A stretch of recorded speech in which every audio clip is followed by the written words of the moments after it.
आपण आतापर्यंत अनेक घटना पाहिल्या आहेत ज्यामध्ये अपहरण करून पैसे मागितले जातात. घरातील लहान मुलांचा किंवा पैसे थकीत असतील तर घरातील कोणाचा तरी अपहरण झाल्याच्या आपण तक्रारी पाहिल्या आहेत. मात्र पुण्यात अशी एक घटना घडली आहे ज्याने तुम्ही सुद्धा चक्रावून जाल, कारण त्याने 2 लाख रुपयांसाठी चक्क स्वतःचं अपहरण झाल्याचं सांगितलं आणि थेट भावाला आणि बापाला मेल केला आणि अपहरण केल्याची तक्रार केली.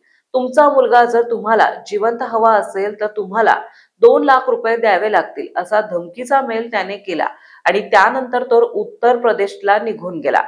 बापाला आलेला मेल पाहता त्यांनी थेट बाणेर पोलीस ठाण्यात धाव घेतली आणि तक्रार दिली. मात्र जे बाहेर सत्य आलं ते मात्र धक्कादायक होतं. मनीष कुमार त्रिवेदी हा मूळचा राहणार उत्तर प्रदेश मधला आहे. तो पुण्यात सुरक्षा रक्षक म्हणून काम करतो. त्याला आर्थिक अडचण होती म्हणून त्याने थेट स्वतःचा बनाव रचला आणि बापाला आणि भावाला धमकी दिली. मात्र पोलिसांनी ज्या नंबरवरून कॉल आला होता त्यावर संपर्क केला तेव्हा लोकेशन हे अहमदाबादला असल्याची माहिती मिळाली. त्यानंतर बाणेर पोलिसांनी एक पथक तयार केलं आणि त्याचा शोध घ्यायला सुरुवात केली. त्याचं लोकेशन हे बदललेलं होतं. तो अहमदाबाद वरून थेट प्रयागराजला आला होता. पोलिसांनी प्रयागराजला जात त्याला अटक केली आहे. तो घरातून कामावर जात असताना बाहेर जातो म्हणून निघून गेला होता.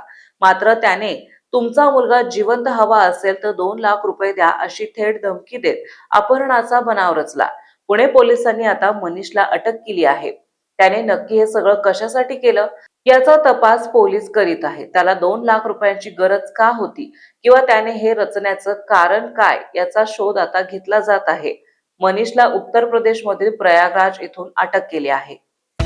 महाराष्ट्रातील महत्त्वाच्या आणि ताज्या बातम्या पाहण्यासाठी आजच आमच्या लोकराज्य न्यूज 24 न्यूज चॅनलला यूट्यूबवर सबस्क्राईब करा आणि बेल आयकॉन प्रेस करा.